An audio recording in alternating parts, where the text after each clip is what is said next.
All right, I want to welcome everybody in to the Fifth Dimension podcast with me, Evan McDermott. I appreciate y'all for tuning in. And look, this is a subject that I would like to approach with a lot of reverence. I've really taken the time to sit down and organize my thoughts and try and put together a cohesive narrative.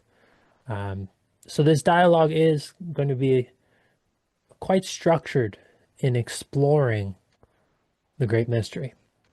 Now I'm going to dive into what I mean by mystery, but I pose the question, what happens to mankind if it's stripped away from its sense of wonder, if it loses touch with beauty, if everything becomes mapped, measured, optimized? What's left when everything is predictable? The essence of who we are lives in the unknown.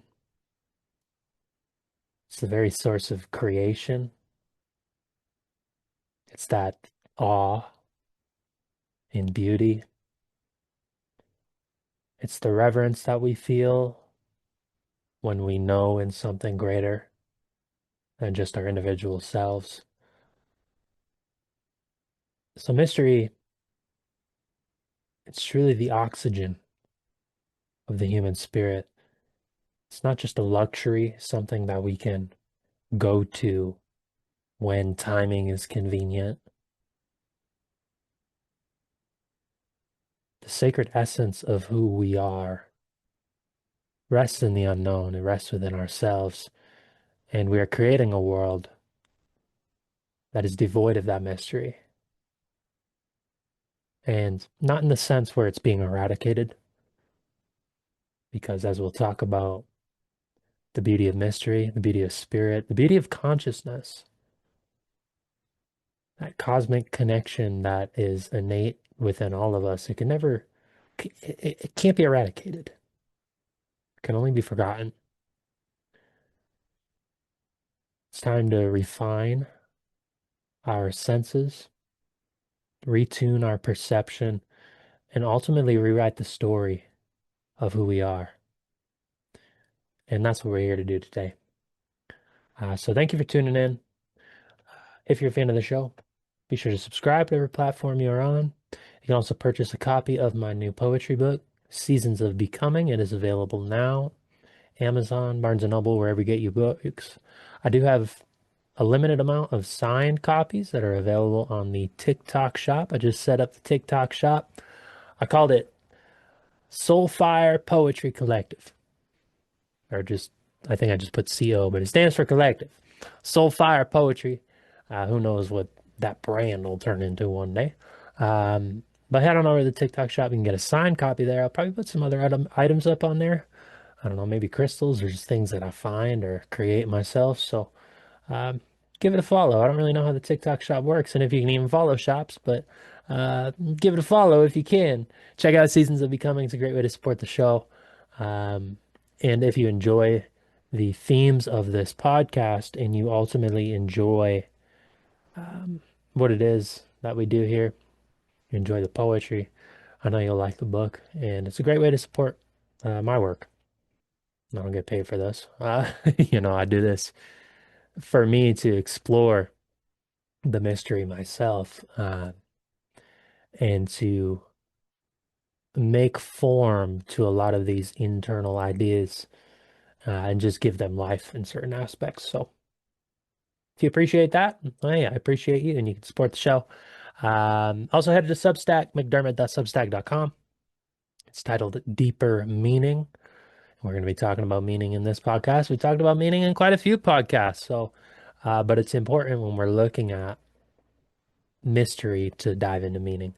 And you can also book a one-on-one tarot reading with me that is available in the episode show notes below. I have a few different subjects that I've created. I think there's about 15 or 16 different reading options on there. So go ahead, book one, work one-on-one. If you feel the call, that's for you. But let's jump into this, man. Let's jump right into it. I really want to start by exploring the deep spiritual function of mystery itself. And look at how I'm going to define mystery is through its application, why it matters, why it's relevant. That's going to be better than any sort of etymological definition that I could give you. It's going to be better than me just trying to articulate, well, the mystery is this, the mystery is that. The mystery lives within inside yourself, and you got to experience it to truly know it. So I'm gonna more dive into its practical applications and why it is that actually matters. And I think there's really four key reasons to why it matters, right? I mean, first things first, mystery is the source of all meaning. And what is meaning? We talked about this on the last podcast when I was doing my Seasons of Becoming reflective episode. Meaning is a sensory perception. It lives within oneself. It is the same type of sense as your sight, touch, taste, smell, all those things, right? The body has more than just five senses. I'd argue there are 15 senses, five for the physical, right? Five for the mind, five for the ethereal, right? I'm not going to dive into all those. So there's some great podcasts and lectures about the different types of uh, senses that are out there. And I really believe meaning is it's more of a spiritual sense. That's why they call it a sense of meaning. It is um, to give purpose to this human experience and connect with something that is far greater than the individual self that lives within you is what connects you to everything that is out there, right? We require the unknown to grow.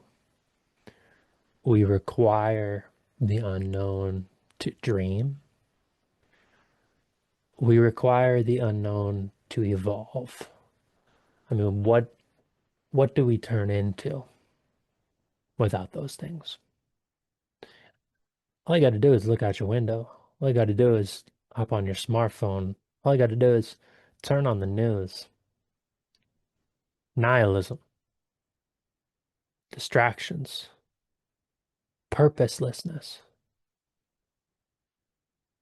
A culture that is so addicted to consumption and filling the void that has been filling the void that has been created by us losing touch with mystery. We didn't eradicate it, but we've forgotten it.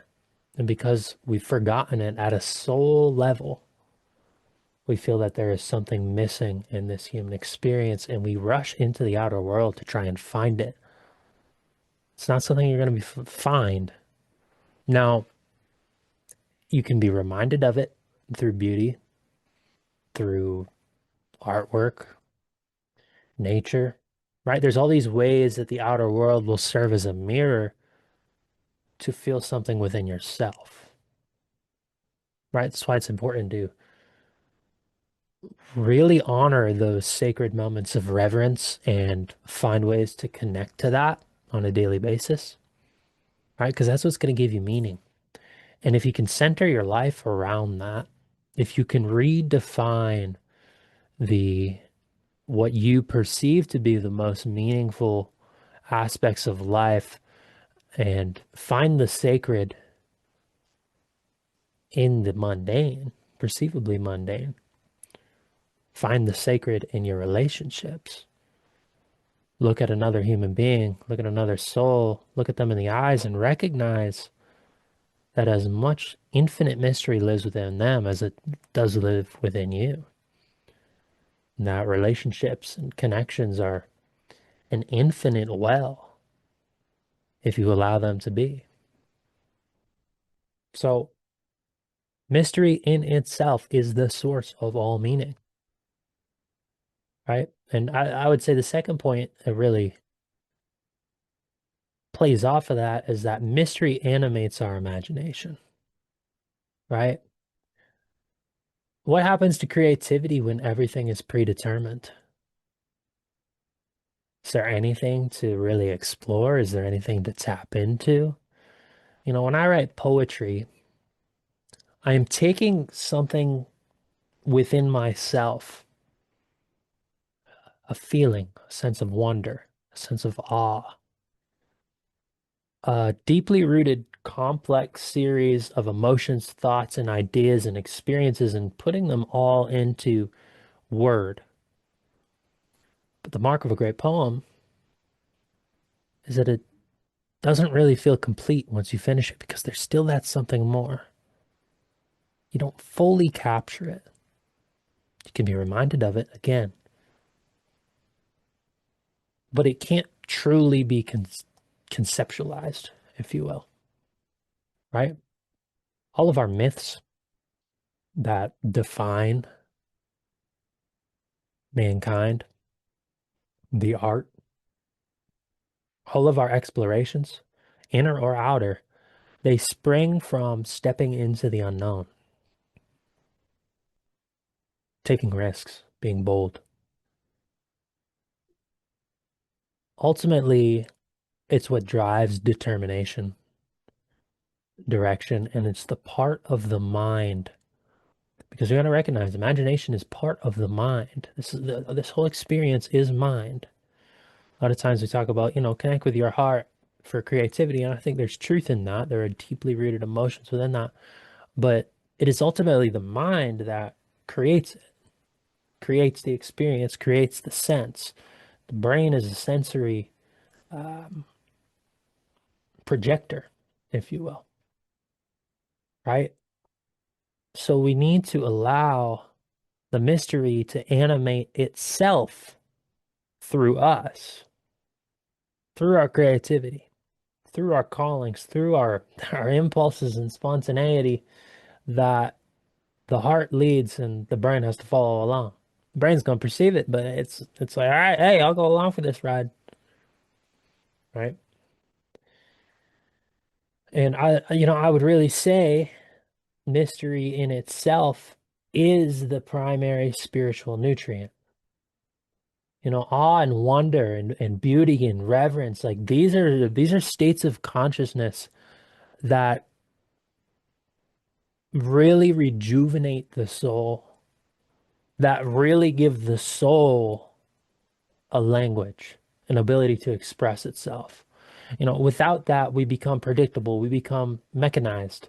And that's the type of culture we're creating. I'm gonna dive into technocracy and the technological mechanized world that we're creating. But without that spirituality, without that sense of meaning, without that connection and willingness to go into the unknown, we're gonna stagnate, right? And when we let the mystery in, it's unpredictable what it's gonna do. It can be sudden. You might get profound revelations in an instant.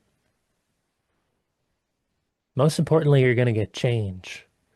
And that's what people fear most. Change. Because we think we know who we are. We think we understand this world. We think we understand our relationships. All we're able to do is rationalize them. We need to be willing to recognize that all is not what we believe. And that's okay. I don't claim to know anything special like myself. I really don't. I know nothing comparatively to the infinite that is out there. I really know nothing. And I've made peace with the fact that my life is going to be an unfolding series of growing opportunities, of learning moments, of challenges, but also beauty and love and abundance and freedom, because that's what going into the mystery brings you. And when you can really have faith in that process, you can really start to trust yourself, start to trust the direction that you're really being guided in by your intuition. it brings a sense of inner peace. And inner peace is the foundation. It's not happiness. It's not joy. It's not any of those emotions. It's peace. It's calm. It's clarity. It's acceptance. Because we're going to go through the ups and downs of life. A lot of people fear the mystery because the first thing you have to do is confront your shadow. You have to confront the things that you've been running from. You got to confront the pains and the heartbreak, the ways you've let yourself down, the way you've let others down. Those are usually the first things we have to confront. And that's why people are afraid to go into the unknown. They're afraid to look at themselves. And it's all right. We all have fear. We're all going to be afraid sometimes. But true inner peace is found from having courage, from choosing to let go, choosing to surrender.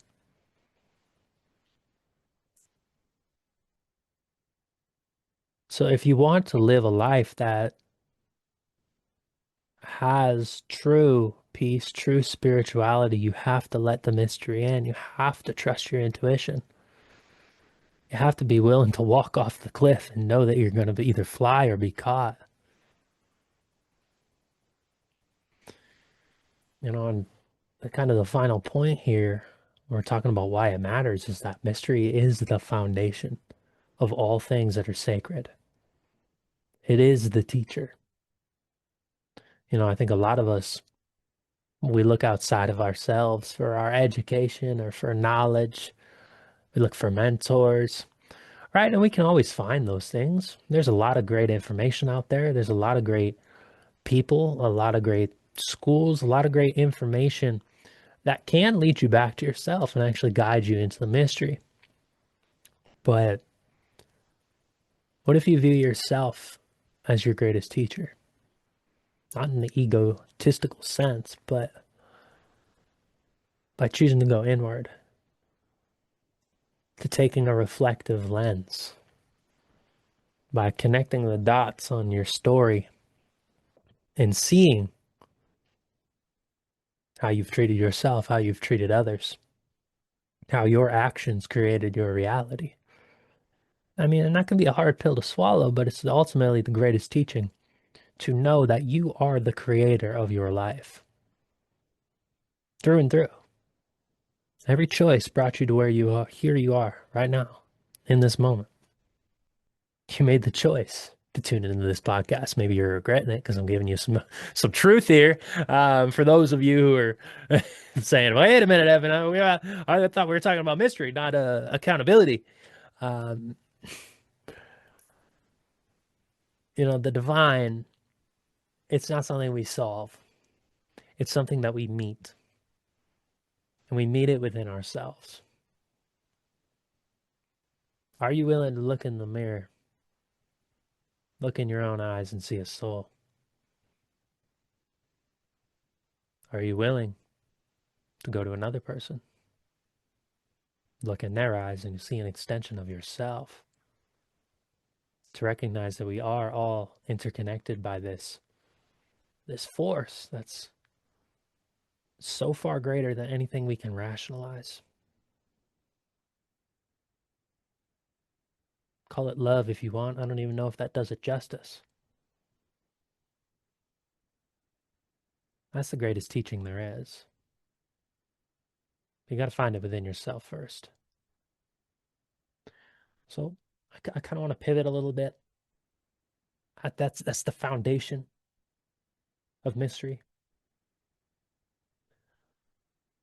I want to talk a little bit about the crisis that we find ourselves in and the collapse of the mystery within our everyday lives. I feel to many aspects that modern culture is eroding the unknown, right? If we look at what it is that we're working towards, not just on a societal level, but in our everyday lives, right? The macro always reflects the micro. What are we generally creating? security, it's assurance, predictability, stability, right? And that's not a bad thing to have, a sense of stability, obviously. We need stability. It is a baseline fundamental need to feel a sense of stability. But what we're doing, instead of looking inward and feeling a sense of stability in who we are, we're going into the outer world and we're viewing it as this chaos agent, something that can't be controlled, something that can't be predicted. And it becomes competitive in a certain aspect. It's us against the world, us against nature, us against one another. What we need to realize is there is no other, there is no competition. In many aspects, if we are in a survivalist mindset, primitive survivalist culture, sure, there are levels of competition and hierarchy that are present, but I still feel they're also illusionary, right? If you look at it, many indigenous cultures, right, they weren't in competition with the earth necessarily. Certainly there was warring amongst tribes and there was primitive barbarian types of civilizations. Um, but we really need to redefine the stories that we tell ourselves about ourselves and our relationship to the earth. The earth provides, it is abundant with everything that we need, and there is more than enough for everybody on this planet. As right now, right? And we have lost touch with the sacred, harmonious balance of taking what we need and we have resorted to pillaging, exploiting, and not just the earth, but with one another. I feed you, you feed me. We shake hands or we hug and we celebrate, right? That life is beautiful and we get this opportunity to share it with one another. And there's awe and beauty all around. And there will be storms and there will be hardships and there will be pain and there will be loss. But those are aspects of the human experience that are actually beautiful and give meaning to the positive experiences, to the moments of beauty, to the moments of love. You know, we're at an age where we feel the need to rationalize and decode everything. We're so afraid of this unpredictability of the world, or this, we're feeling this, I would argue we're feeling a lack of stability within ourselves, and in turn we take it out on the world, we take it out on one another. So what do? uh, Really, scientism, it's attempting to explain everything, right? And there's room for science, there's room for explanation, there's room for experiments, there's room to seek to understand the outer world from that framework.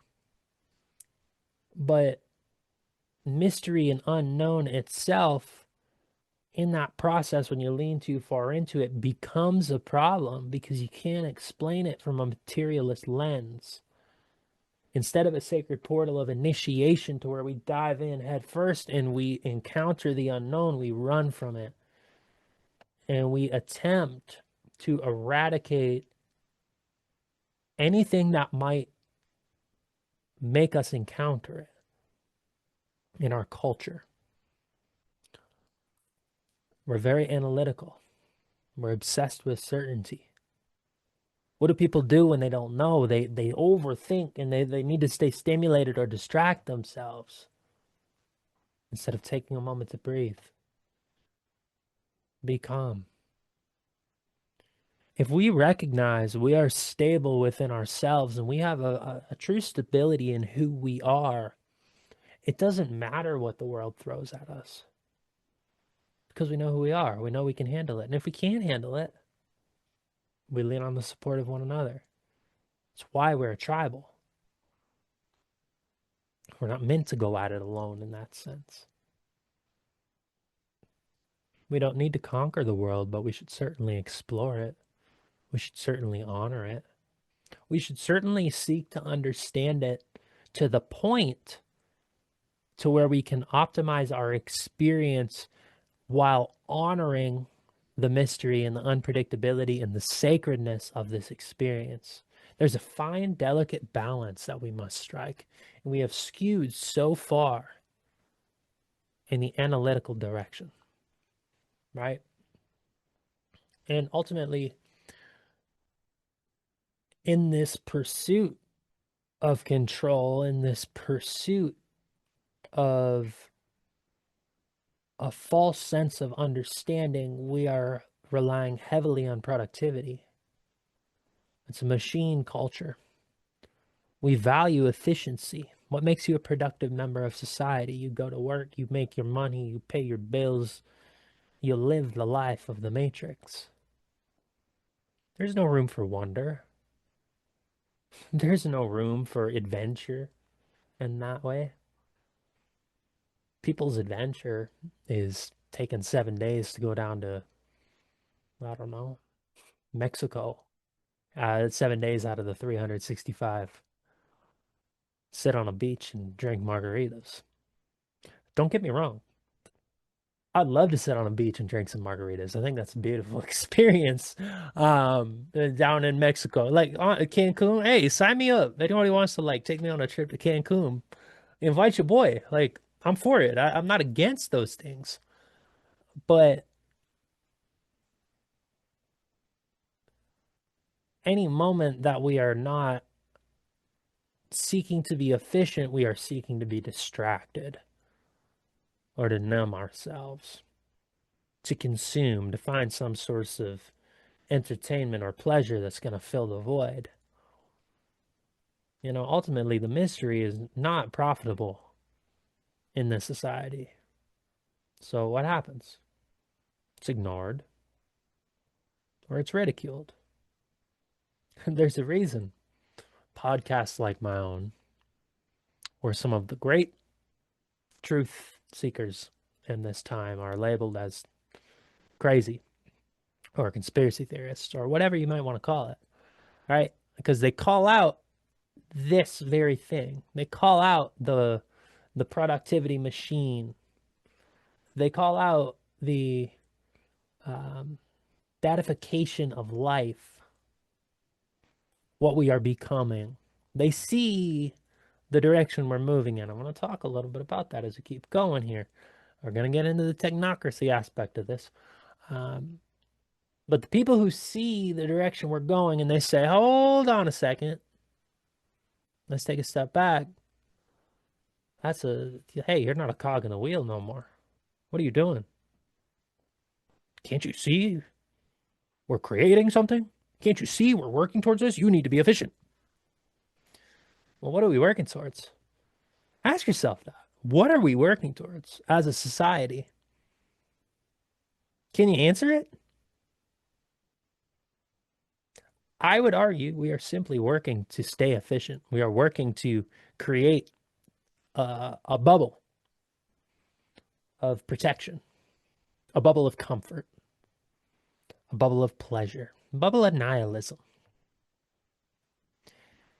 And in order to do that, we got to eliminate and eradicate all that is unknown. And the sacred lives within the unknown.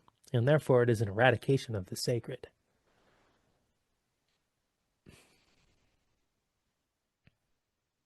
It'd have been a lot easier when I first started podcasting and I started being ridiculed by people who I thought were friends to just shut up,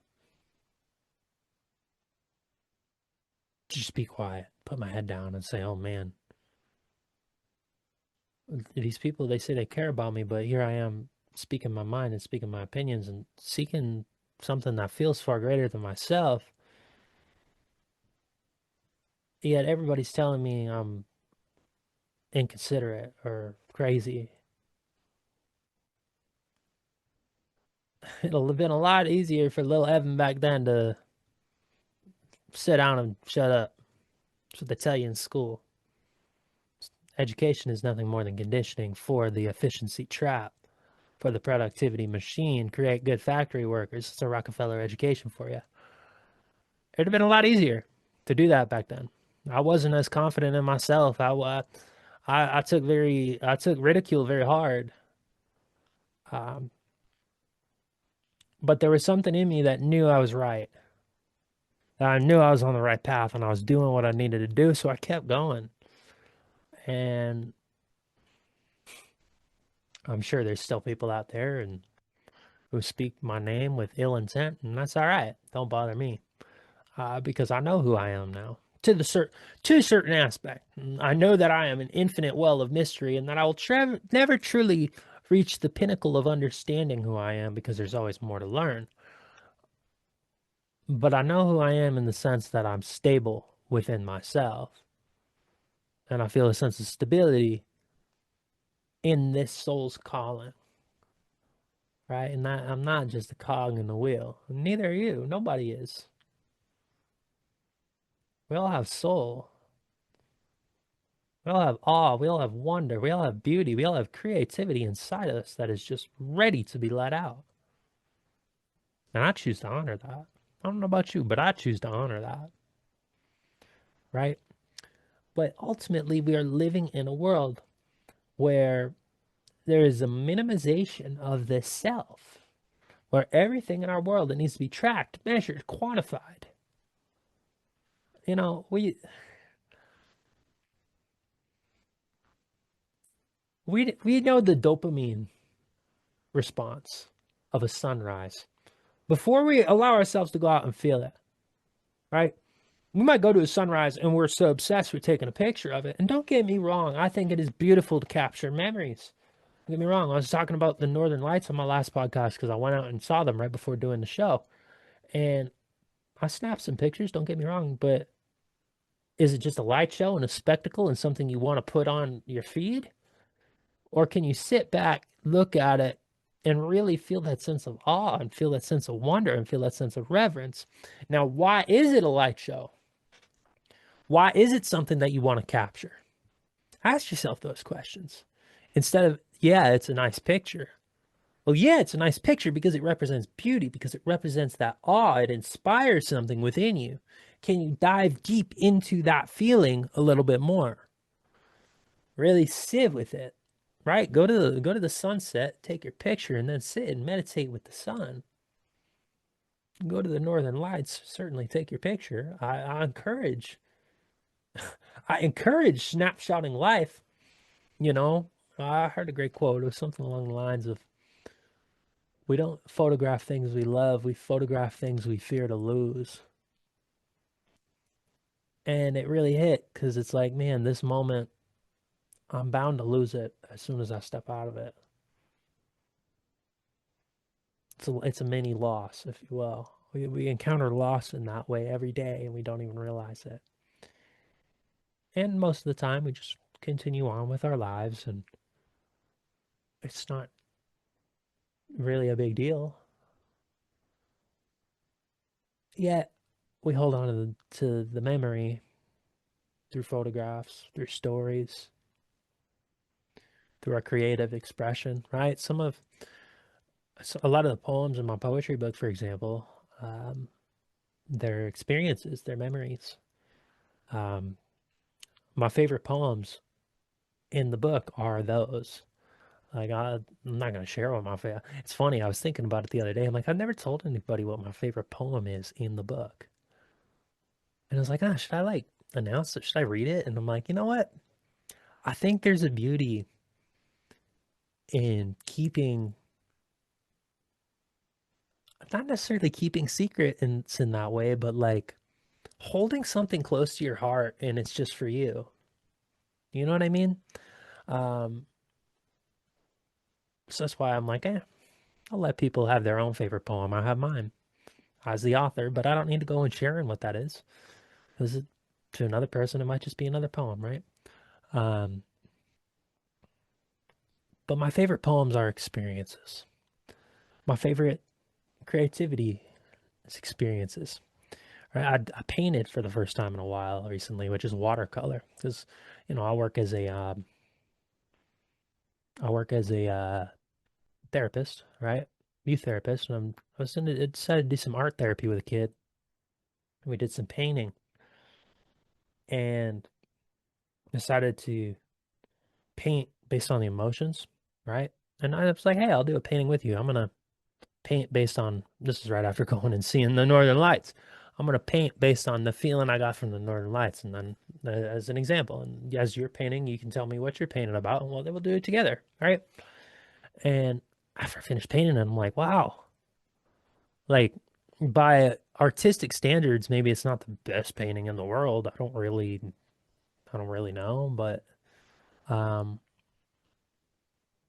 I really love my painting. And that's the first time I've ever painted something, and I actually really loved it.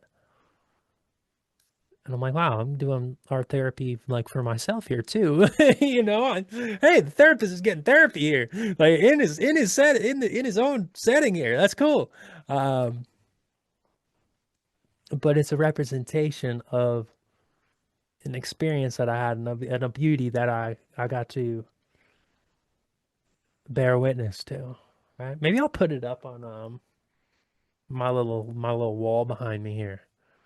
I think I'll do that for the next. I'll put it up on my little wall here. I didn't even think about doing that. I've been kind of looking for a spot to put it. I think I'm gonna put it up. So there's a reason to subscribe if you haven't done so. So next time I do an episode, you can see my little Northern Lights painting. I'll put it right over my left shoulder here so y'all can see it. Um, that's funny, man. That's funny. And I think a lot of this stems from when we're coming back to the societal aspects and the societal level of this. I think we feel like from a materialist uh, mindset and this datification of life and this need to control everything, I feel like we think we've made it in many aspects, right? We feel like we've found how to conquer nature. We found out how to construct the perfect society, the perfect world. And there are many aspects of this world that are positive. There's less people well, I mean, if you go statistically and percentage wise, there's less people impoverished in the world than in other centuries. If you believe the official narrative of history, you can make the argument there were advanced civilizations where people didn't live like we did and everybody was living pretty abundantly. I think that's a real possibility, but we rationalize it from the lens of, oh, modern society, look at all the beauty, look at all the joy. We have air conditioning and heating systems, and we all have water coming into our house, which you're right. I mean, certain parts of the world they don't have that, but if you're in like America, for example, I mean, you got it kind of good. You really do. It's not terrible. There's a lot of freedom. But there's also a lot of confinement, especially to the soul. And that's where you really gotta work to find a balance to go into this awakening and to actually see yourself and to step inward and decide how you're going to show up. Otherwise, you're just going to end up as another cog in the machine, and you're playing into this um, creation of a digital matrix society, right? And you can look at it too, right? The algorithms, they determine what we see, what we feel, what we desire. They base advertisements, all of these things, our entertainment. We're really spoon fed our perception outside of ourselves through media, through data, through uh, predictive algorithms. Um, so there's really a digital collapse of imagination. You could go and create an AI image and it'll look like a Vincent van Gogh painting within 30 seconds, right? Uh, I think kids nowadays, especially, they don't really have exposure to natural mystery. They're not out running around in the forest with bare feet. They're sitting on a screen. The iPad kids. And that's just the way of the world nowadays. And it really takes conscious parenting to raise a kid who isn't digitally dependent. But what's unfortunate that even in our school systems, they give them an iPad when they're in kindergarten. do all their assignments on iPads. They do, right? It's all digital and it's under the guise of efficiency. And there are certain aspects to this technology, again, that are positive. Here I am doing an online podcast. Nobody, at least in my circle, is calling for the eradication of the internet. Like, it's not what, well, maybe my mom is. Um, but other than that, like I don't really believe I think these technologies can serve us, but we are becoming servants to it. And that's where the problem lies. It's not in the technology itself necessarily, it's how it's being um, implemented on the societal level, right? And I really do think the technology is replacing our initiation, our sense of hope, our sense of wonder. Virtual reality, you can go in and go anywhere in a VR, and VR is at the point where it's going to become indistinguishable from reality. Every transhumanist, every technological person is saying that. It's obvious, right? I don't need to sit here and preach that. That's why I'm never going to buy a VR headset necessarily. But AI in itself is replacing contemplation. You ever think about that? Like, people used to sit and ponder and think.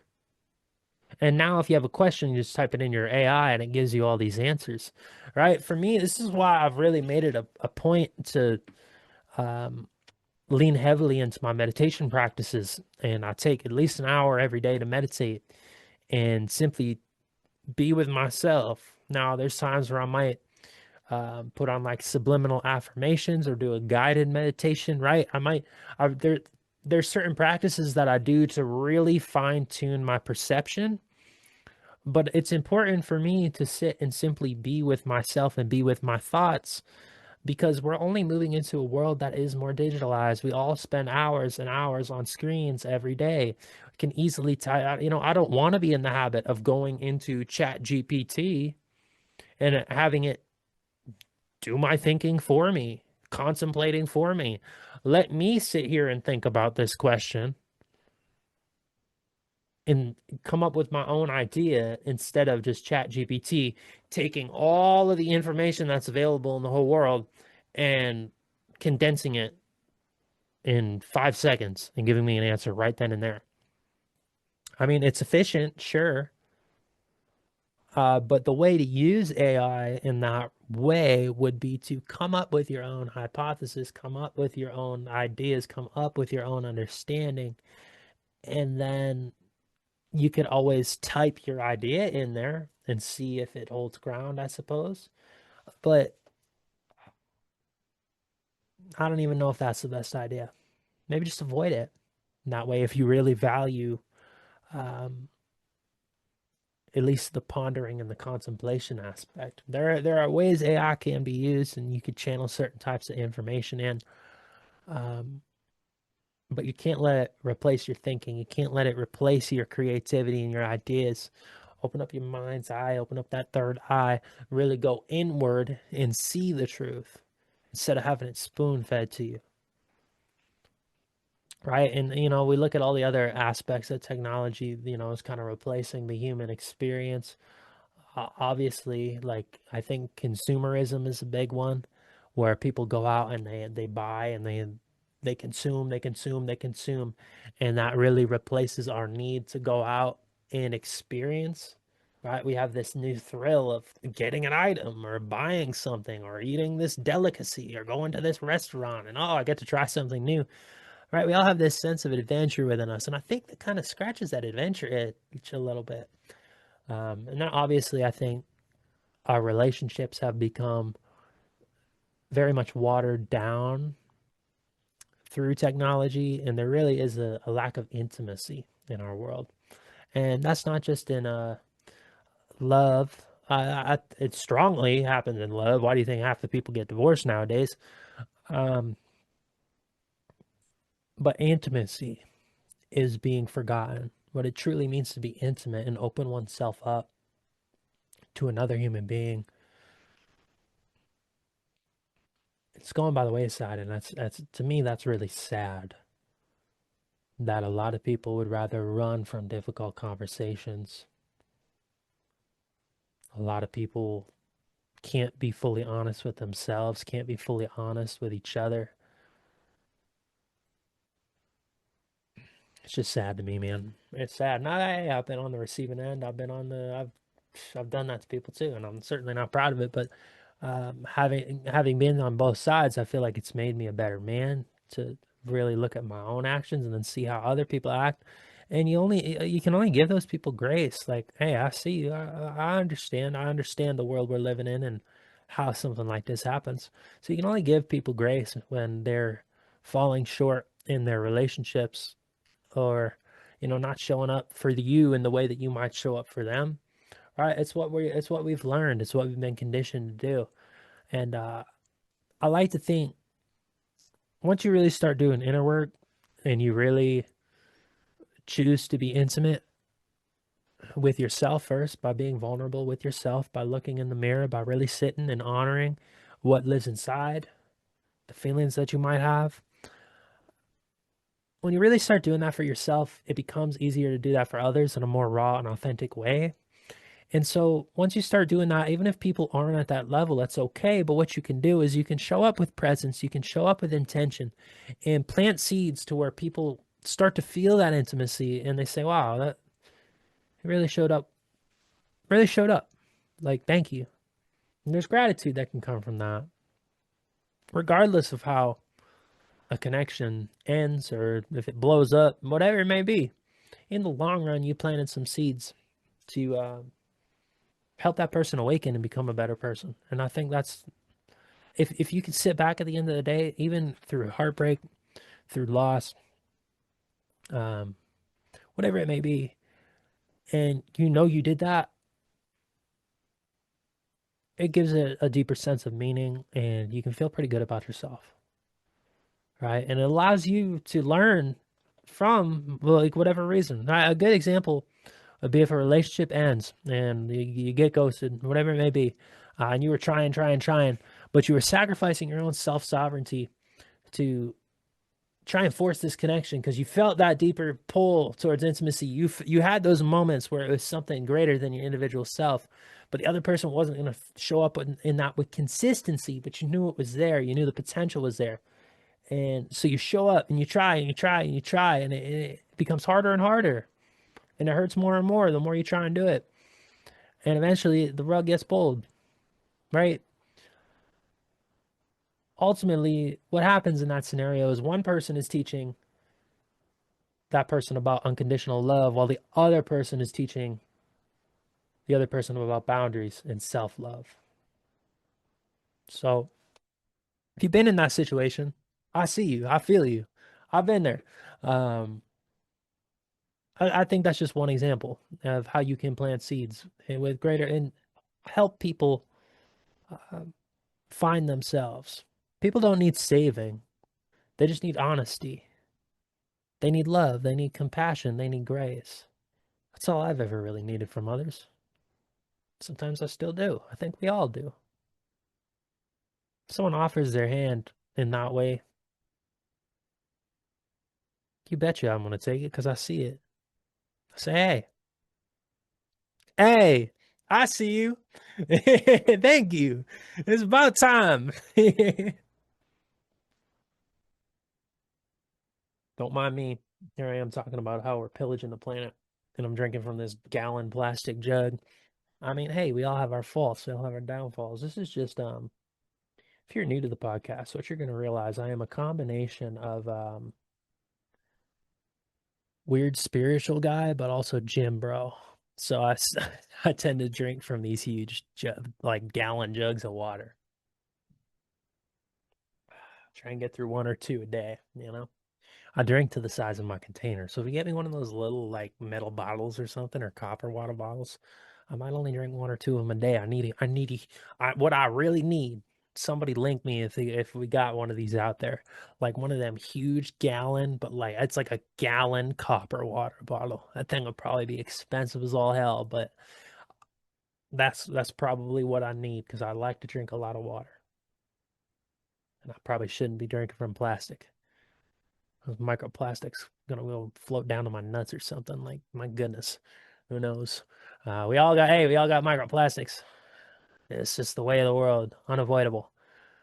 Here I am popping a Zin. It's probably got microplastics too. Who knows? But I enjoy it, so I don't care. That's We all have our faults. All right. How do we continue here? I got a little sidetracked. Let's kind of move into the technocratic aspects.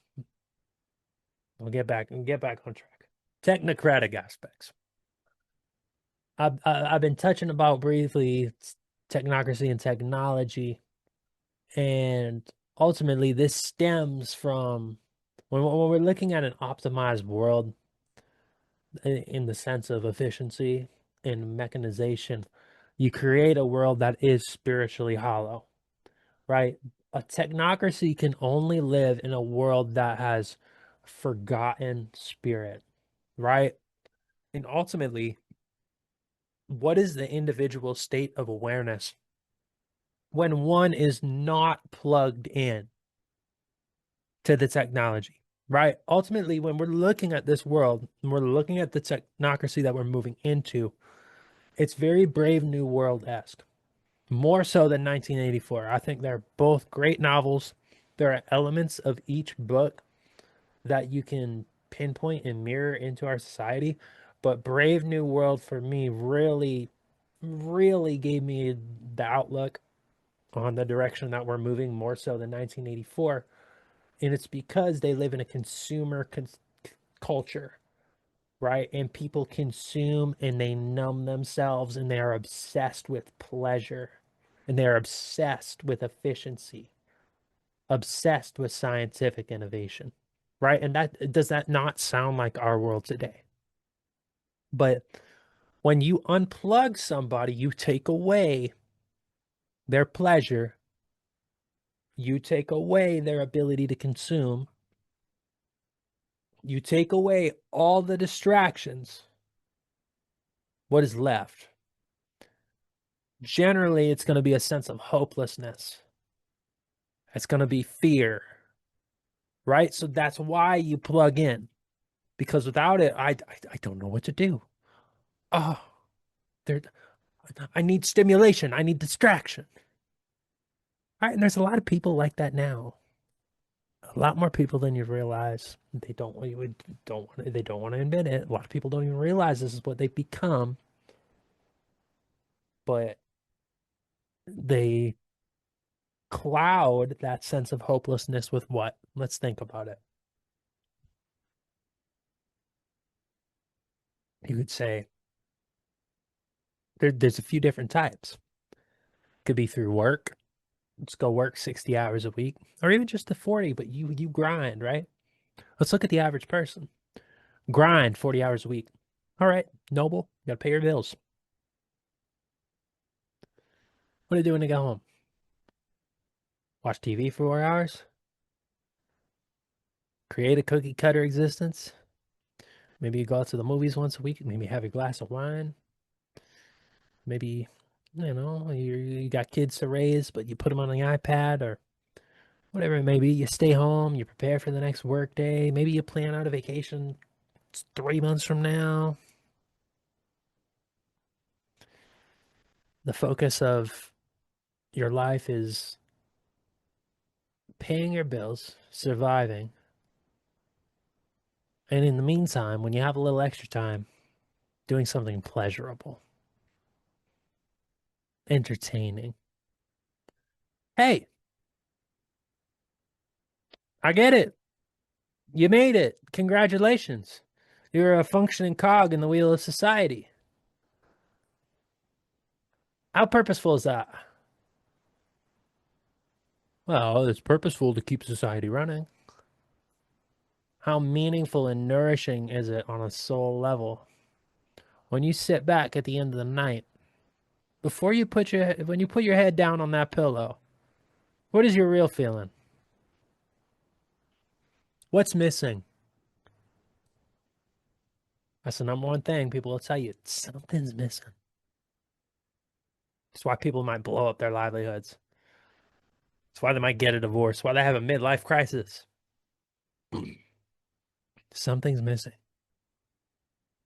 Most people can't pinpoint what that is, but it's that true spiritual essence. Maximum comfort leads to minimum meaning. And ultimately, we're in a technocracy. The idea is to have this perfectly managed society where everybody has a part in that greater machine. And if they just do that part, the world can be a happy place. We can all have comfort. We can all have stability. We can all spend our free time doing pleasurable things. Sounds like a spiritual desert to me. Where's the sense of adventure? Where do you draw meaning from? Where's the beauty?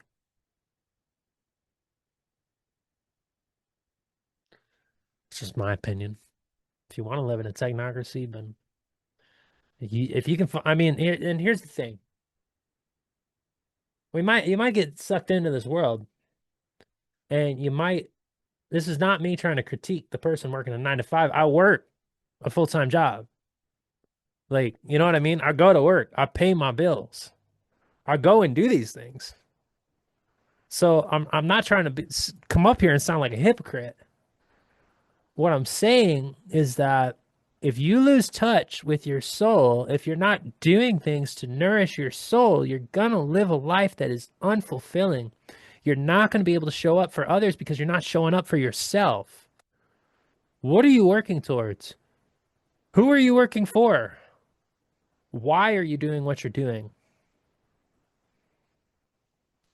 You know, I'm grateful in the sense that I'm working a job where I can actually like go and be of service and kind of use my creativity and try and come up with uh, almost an alleviation of certain crises or patterns that other people have, and I can just give my general guidance, if you will, and engage in different modalities. Like I'm very grateful for that. I think that's cool. I couldn't sit at a desk and pencil push for 8 hours. I couldn't. I couldn't. I've tried. And what do? I end up blowing up that job. Like I end up, I try and I try and I try. I'm a Capricorn. I work fucking hard, right? I will go all in. I will do it. But what happens is I burn out because I'm not doing something that's meaningful. And then when I'm at work, I end up doing other things like, I'm going to spend time doing my poetry, or I'm going to do this, I'm going to do that, right? And then I blow it up. Eventually, I've had too much, and I turn into like a fucking volcano, and it just explode, right? That's why I don't. That's why I don't bother with. I'm not gonna go. Sure, I could use more money, but I'm not. The second job, I'd have to be real fun or real meaningful. Like it'd have to be fun. Like you know what I mean? I'd have to enjoy it. I'd have to find meaning in it. I'd have to find purpose in it. I, it's very difficult for me to rationalize doing something that isn't going to bring spiritual nourishment. And here's the part of the issue too in this society. In order for it to function, there has to be people who are doing jobs, and there's probably people listening to this who are doing jobs that feel spiritually devoid. And look at that's all right. If you got to do that in order to take care of your baseline needs right now, then do it. You got to do what you got to do to survive.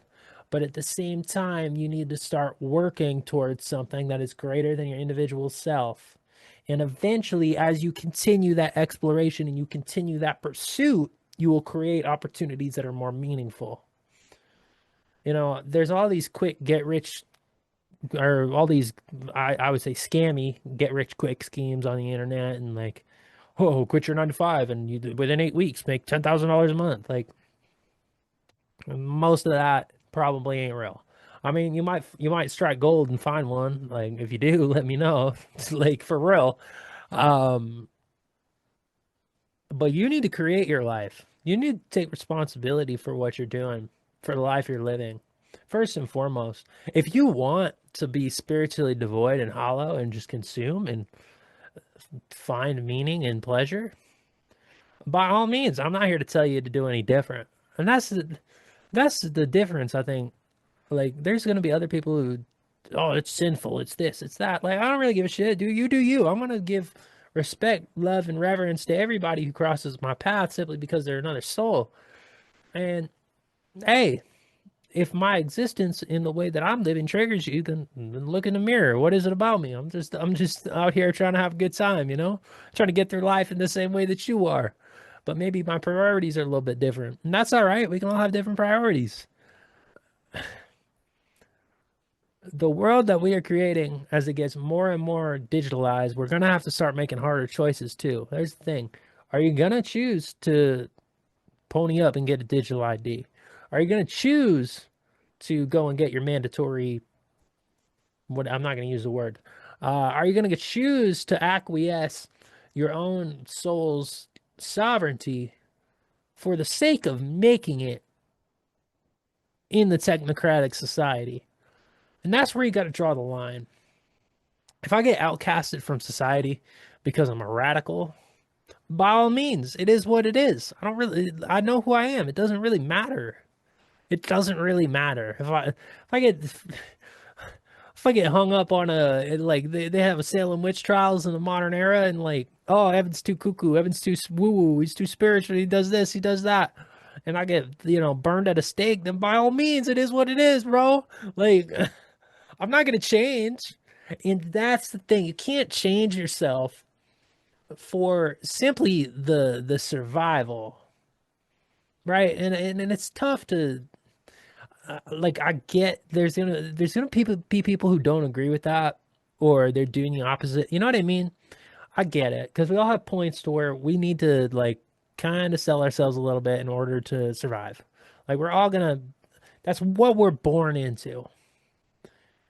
And so if you're still doing that, it's fine. Like, it's just find a way out. Start working towards it now, because the longer you wait, the harder it's gonna get.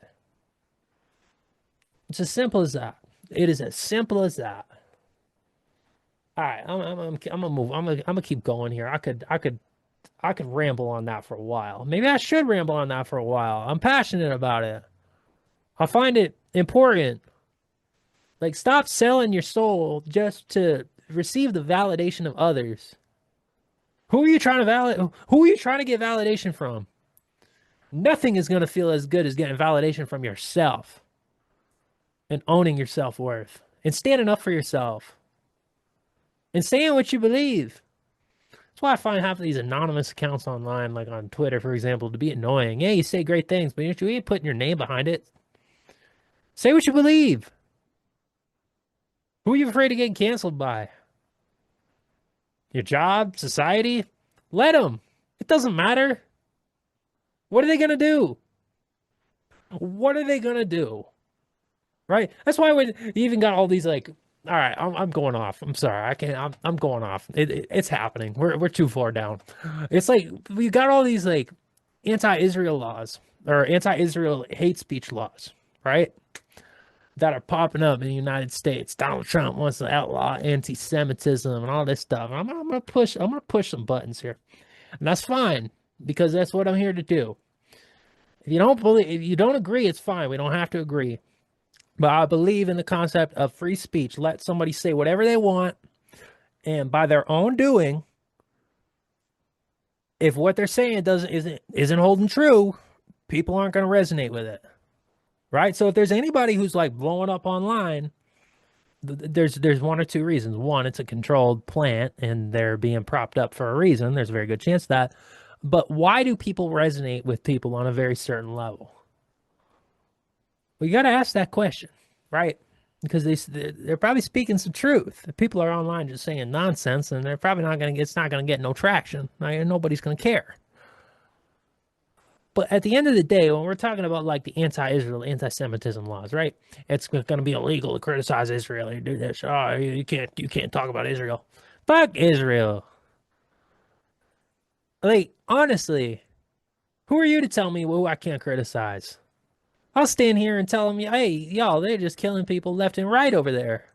And Netanyahu is a war criminal, right? And this has not, I'd say this has nothing to do with technocracy because it does.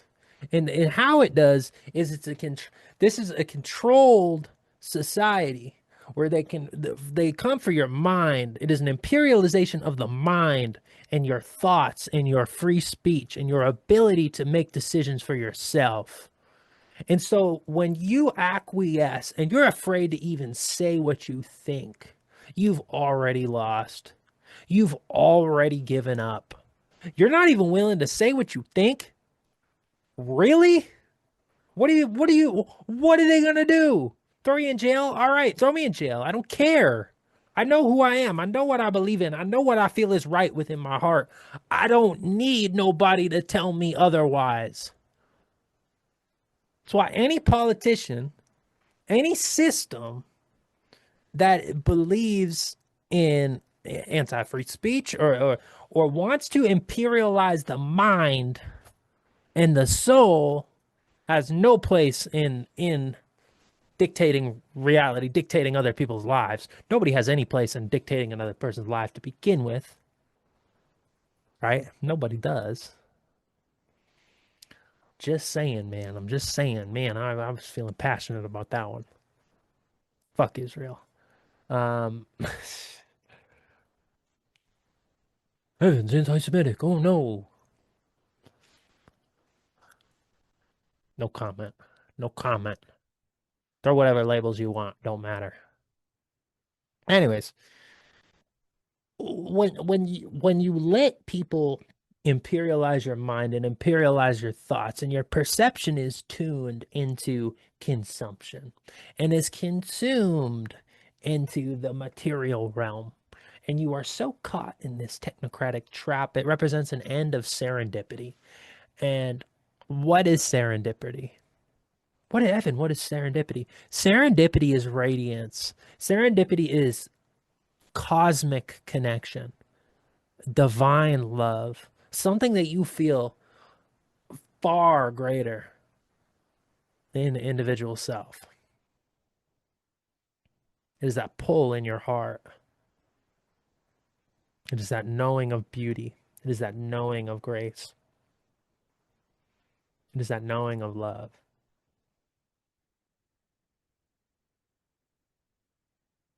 Without randomness, we lose synchronicity. We lose those whispers in the wind guiding us forward.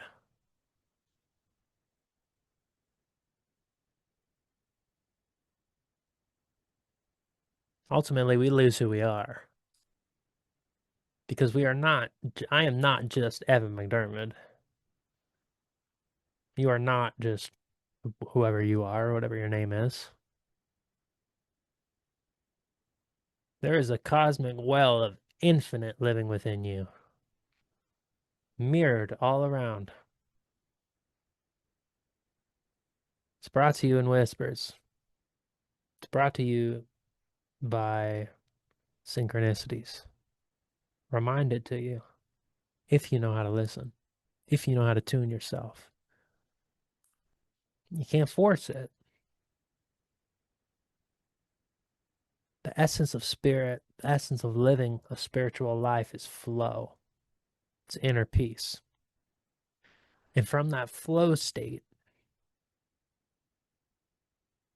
seeming coincidences, if you will, appear. The path appears once you start to walk upon it. But you first must step into the unknown. And another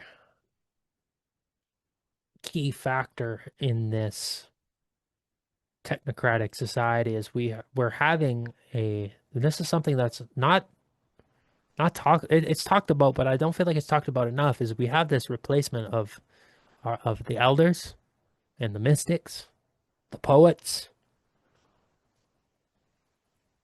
you know, all the experts, like the true, let's, I don't want to say experts. How did people used to get wisdom? It's told through stories, right? Stories are passed down through the generations. In today's society, We don't have the elders. We throw the elders in a home and hope that they die, essentially. We genocide them. Now we have authoritative sources, experts in their field, politicians, deciding what you can and cannot say, what you can and cannot think, feeding you a narrative, feeding you propaganda, feeding you an idea on how this world operates. It's not coming from elders, it's not coming from generations past. They're telling you to ignore your family traditions, they're telling you to ignore the wisdom that has been passed down for generations on who we are. Because there's a new way of doing things. It's far more efficient. Come join us. Our stories, our myths are replaced with propaganda. They're replaced with bullshit. Replaced with fear mongering, fear narratives. Obey, consume, be afraid. Do what you're told. Bow down, little Johnny. On your knees now. Good. Rise. Now go to work. Go pay your bills and survive. Barely scrape by. Numb yourself when you have your free time. Go to the bar every Friday, Saturday, Sunday, and maybe a thirsty Thursday on occasion. Distract yourself with meaningless pleasure. Enjoy your life. Have fun. Numb yourself. Fill the void. Instead of going into the emptiness that you feel and discovering that is an infinite well of vast mystery, just numb it. It'll go away. Oh, but when it comes back, here's a pill. Oh, little Johnny. Oh no, you have what's that? You have cancer? Oh no, hop into our diseased medical system. Let me poison you with radiation and ultimately destroy all of the living cells within your body. You'll probably die, but you might survive. Sickening, sickening, sickening. And ultimately all of our wisdom, it's just replaced with information. It's replaced with algorithms. We are becoming so spiritually corrupted because the true deception in all of this is that they've filled a lot of these stories and this information with little tidbits of spiritual truth, just enough to like kind of, oh yeah, yeah, that feels right. Oh yeah, we'll move in this direction. Transhumanism does that to a T, promising immortality. When the reality is that you're already immortal, death is an illusion.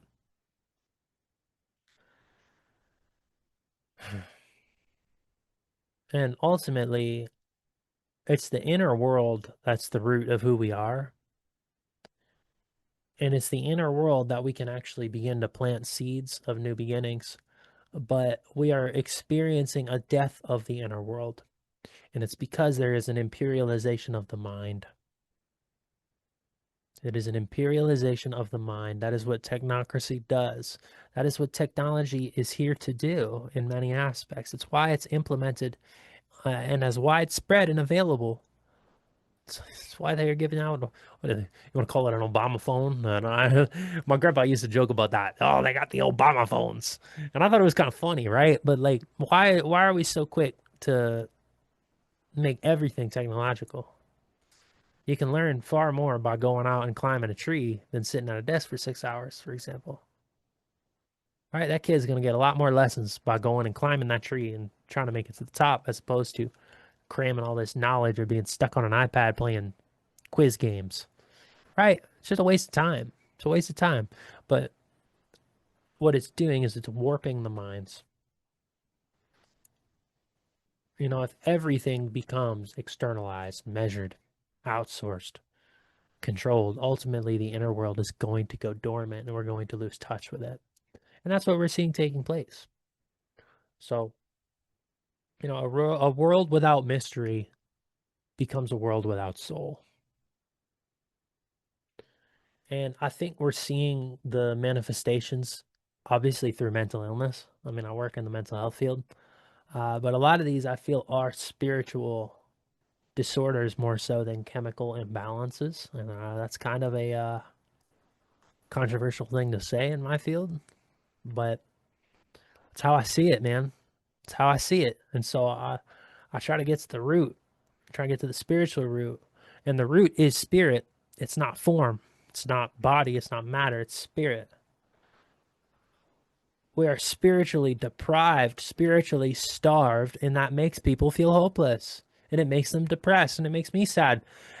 It makes me sad that that is what I grew up in and what I experienced. And I had to really come back to myself and learn how to do that, primarily alone. Like it's a lonely journey to have to do this when you're raised in a society like this.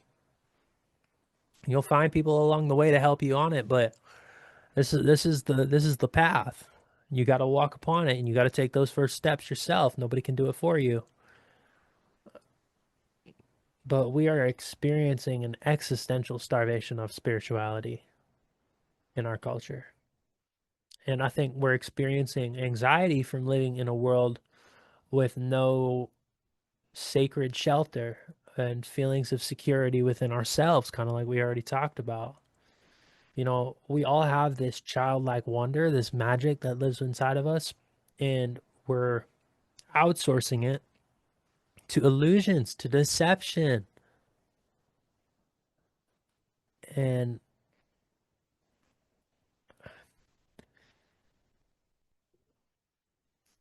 it really takes a courageous soul to break free from that and reclaim their innocence. Because you got to go, in order to do that, you got to look at the darkness that captured it. For a lot of people, that's pain and that's trauma. And it's not easy to do that. But, because of these things, we have a loss of reverence.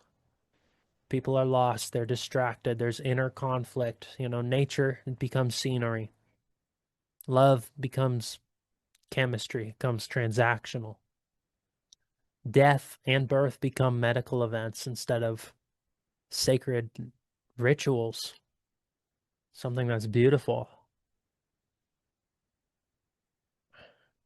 And, so many people, because of these things, are living with a fragmented sense of self, a shallow identity. All of our creativity, our emotions are heavily disturbed and infringed upon. Because without the sacred, there's nothing deeper to belong to. Like, what's the point? What's the point? Do you really want to be that cog in the machine? Do you really want to create a world that is nothing but meaningless pleasure? And what's fascinating is that the identity groups and the politics that we've created have really captured that sense of meaning for a lot of people. It's almost like a surrogate meaning because we got left versus right, and we got our identity groups based on race or sex or gender, whatever you want to, cling to in terms of those. We create meaning through fragmented identity. Oh, I am this and this and this, and I'm going to put my meaning into that. Well, you're much deeper than those things. It's a rather shallow identity to only view yourself as that. You're going to create a whole identity structure and ego structure based on preserving that, based on preserving your politics. That's what we've been taught to do. That's why people have cult worship for politicians, or view politicians in the political system as the savior. There is no political savior. There is no saving the political system. It is what it is. It is already captured and controlled and designed to create the technocratic system. It's already doing it. It's going to do it. You can't rely on it to do much of anything at this point beyond continue on the path that it's going down. And I think because of this, it's important to recognize that we've created a very nihilistic culture where people put their sense of meaning and sense of responsibility into fueling their developed sense of nihilism and into fueling uh, this false sense of security. I think there's really been a desecration of the sacred, and it's not through malicious intent, but more of a misplaced sense of meaning.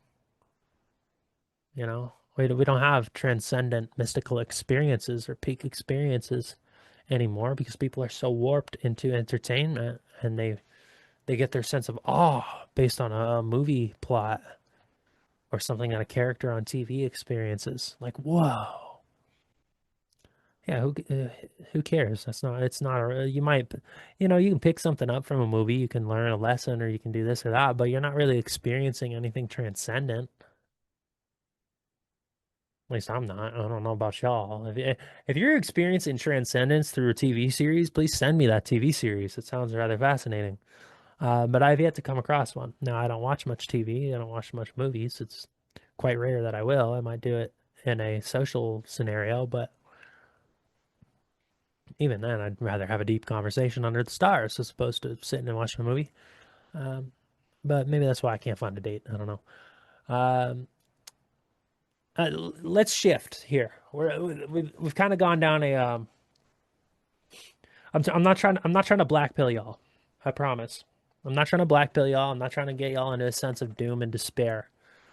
Because I truly believe in the future of mankind. I truly believe in the sacred. I truly believe that within our hearts we are going to rise up and we are going to create a reality that is more harmonious and more peaceful. But in order to do that, you first must encounter the darkness, and you first must go and say it for what it is. And that's what the point of the beginning of that podcast was. But what I want to encourage is a return to the mystery, a remembering of who we are, a recapturing and reclaiming of beauty that lives within our hearts. We have to remember, first and foremost, mystery can never be eliminated. It can only be forgotten. It's like how the sun rises every morning. It's bright, even if it's behind clouds. It's still there. It's still giving light. Mystery, spirit, it lives in the gaps, the stillness, the dreams, the synchronicities. Ultimately, it lives within your perception. Even in a technocratic world, mystery is there. And it is abundant for those who choose to tap into it. That's the nature of how it is. It can't be any other way. And because that's the nature of how it is, you should always have a sense of hope, faith in the mystery, a knowing of who we are. Once you know, it cannot be eliminated. And I really think there is a resurgence of spirituality and a resurgence of things like plant medicine or psychedelics because so many feel trapped. They feel like they've been sheltered their whole lives and they're ready to break free and fly for the first time. They're ready to step out the nest. And I really think there's this collective longing for the unseen, for the truth that lives within the shadows, for the beauty that they know lives within their hearts. People go and they use or they feed into entertainment or they feed into pleasure because it disconnects them from the trap just for a moment. In that aspect, it is a transcendence. It's a false sense of transcendence sometimes. That's why a lot of people might be like sex addicts, for example, because that peak, you're in oneness, right? There is a such a longing to return to who we are and to honor the sacred, and we just don't know how to do it on a collective level. It's not something we've prioritized. It's not something we've been taught. And so, what is our job? It's to find it within ourselves and to honor it and to hone it and to fine tune it and then to share it. Bring guide others towards it. You can bring them to the water. You can't force them to drink it, but Say, hey, I got this river of mystery. Would you care to take a swim? Take my hand. It'll be all right. If if there's nothing but darkness around and you don't think there's light, tune your perception. You are the light, guiding others from the darkness towards you. There is a magnetism to your being once you start understanding who you are and you walk the path authentically and you start showing up for yourself and you start showing up for others. There's a magnetism to that. And, I think through this resurgence of spirituality, we're going to be seeing a rewilding of the human soul. And you might ask, Evan, what does rewilding of the human soul even mean? Go within, man. Find out for yourself. I can't tell you how you're going to rewild your soul, but I can tell you it's going to come through the choices that you make. Karma's real, baby. It burns sometimes. Be mindful of your choices. Be responsible. Create your reality. That's the ultimate responsibility right there, is to create our own reality. View the riverbank as a cathedral for you to see your reflection when you're on your knees and you look and you in that muddied water. You see a soul staring back at you. That soul is you. Let the silence be an unknown doorway. Walk into it. Open the door. Peek your head in. Step foot. Maybe it's totally dark and you don't know what you're going to find, but I promise there's a light for you to follow. And one of the things that I've always tried to find ways of doing is taking this sacred and taking this mystery and bringing it back, right? It's like when you go on the hero's journey and you get that elixir and you bring it back home at the end of the journey.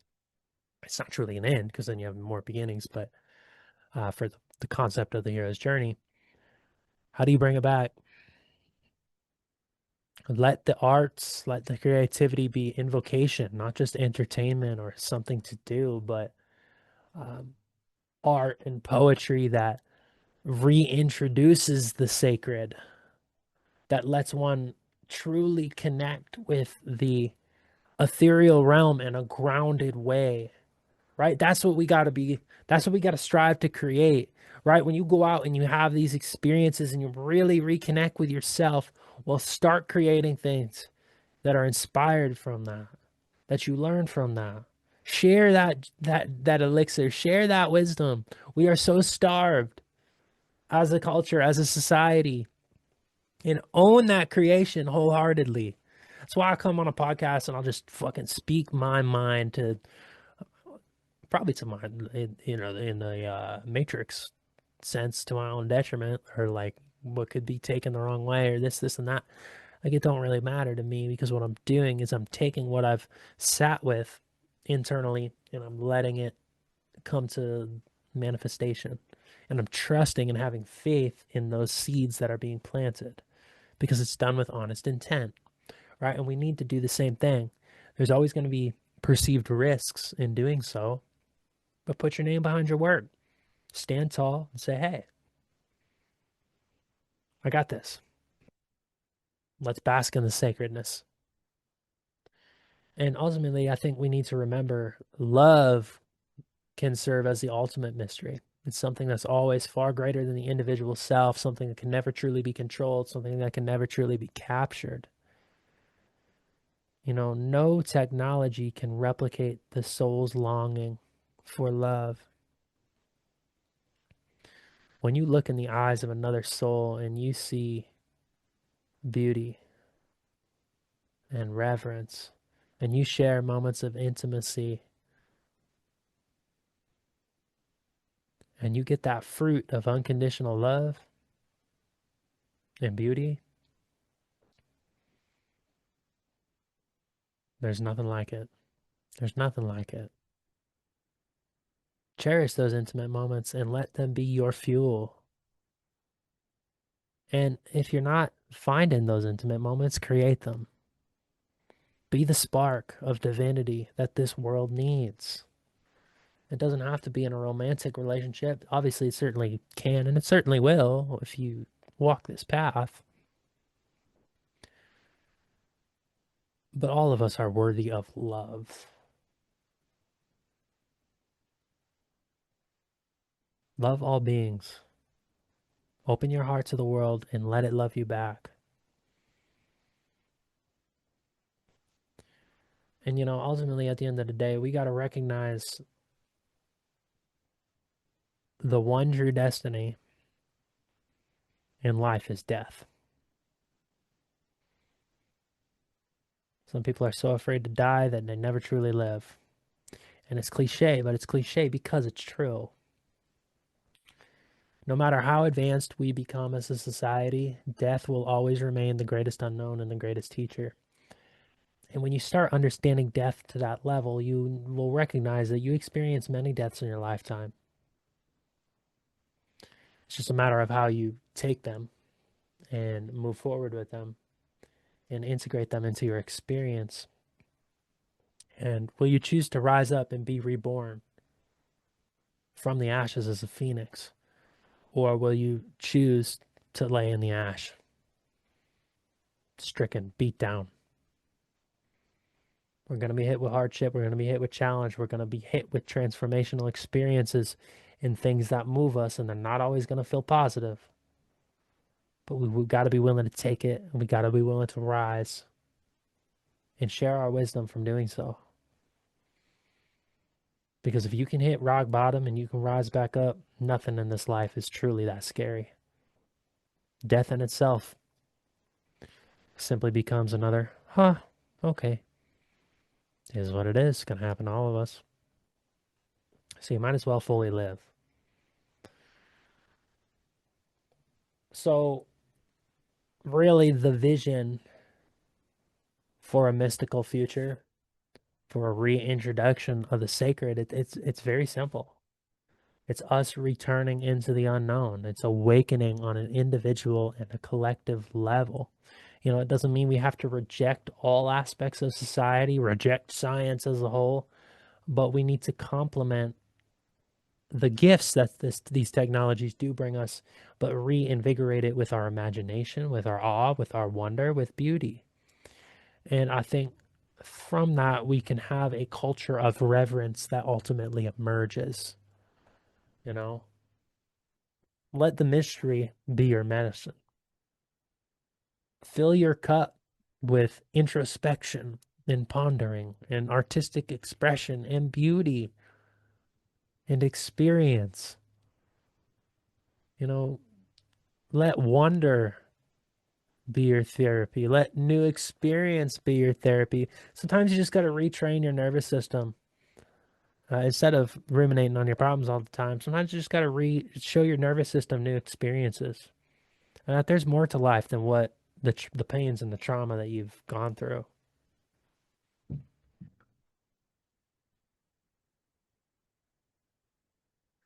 For me, the sense of awe and a sense of beauty, it's actually a pillar for my well-being. It's medicine. A sunset is medicine. The Northern Lights, medicine. Jumping in the river, medicine. Putting my feet in the grass, medicine. See what I'm getting at? Writing a poem. If I really got something in here, I got to let out. Medicine. Doing a podcast. Medicine. And not from the I'm physically sick standpoint, but from the soul standpoint. It's a spiritual medicine. It's for my well-being. We all need things like that. That's why I meditate every morning.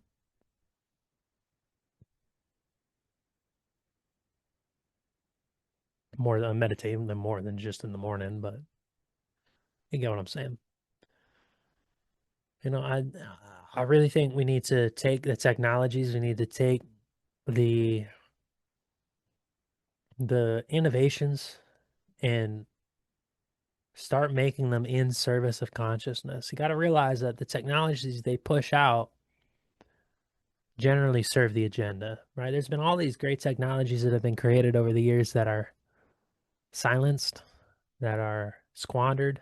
It's because they go against the interests of the technocratic agenda. Make a technology for yourself. Be innovative, be creative. We can infuse our innovation with intention and make it something that doesn't replace mystery but actually illuminates it and really honors the sacred. Right? We can do these things. We just need to start doing them on an individual level. And as the macro reflects the micro, collective represents and reflects the individual. If enough individuals are doing this, the collective level will have no choice but to change and awaken, right? And I think we do really need to rebuild our mythic culture and start telling stories again. I mean, that's kind of why I'm on this podcast, why I do podcasting. It's storytelling. It's thinking and pondering new ideas, new stories, and new ways that we can perceive ourselves. Right? We live in a dualistic world. That's just the nature of the human experience. Right? And I think there's a lot of stories that have served us and do still serve us that we don't need to eliminate. So it's not always about finding new stories or new archetypes, but remembering the ones that shaped mankind and the ones that honor our spiritual identities. And whatever stories you decide do that and resonate with, by all means, go for it. Share them. The world needs to hear them. That's why everybody should share their story. I think most people would probably, maybe not most people, there's a lot of people who silence themselves because they're afraid to speak up and they're afraid to be silenced and they don't feel like their voice matters. Your voice matters. And I think through creating a new mythic identity, we in turn create new rites of passage, new initiations into becoming who we're meant to be and who we already are. We just got to step into it. I feel like a lot of the things I went through really were and have gone through over the years have been rites of passage for me to self discovery. I didn't realize it at the time, but I can look back and be grateful for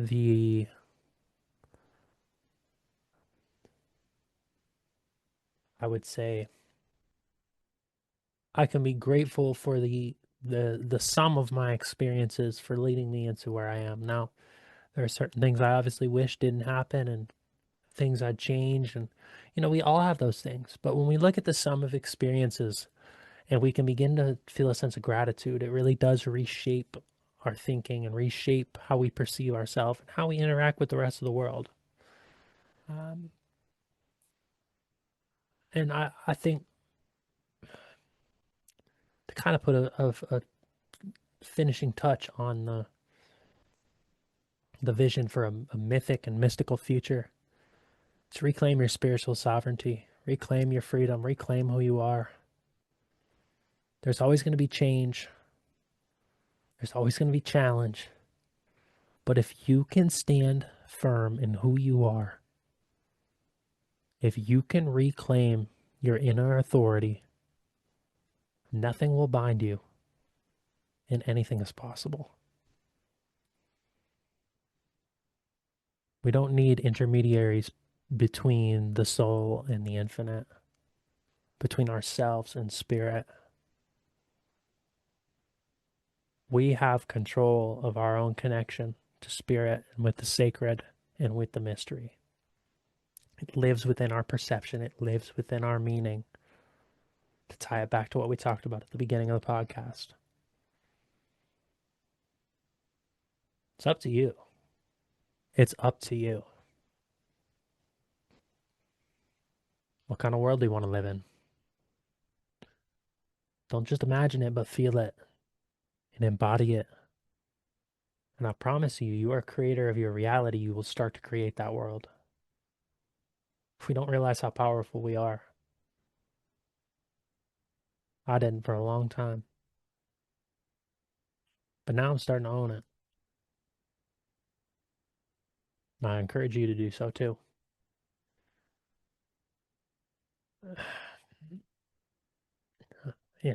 I wrote a closing invocation here that I'd like to end with, and I'm getting a little tired and my voice is kind of going out a little bit. I'm like, well, that's my throat chakra telling me, hey, it's almost time. It's almost time to close down. Um, but I want to read this, and I'll leave you with this when we're done. You know, may we never become a species that knows everything, but forgets how to feel anything. May there always be a star we cannot name, a depth we cannot measure, a truth we can only encounter in silence, for it is mystery that makes us human. That's going to wrap up this podcast. Be sure to purchase a copy of my book, The Mystical Collection.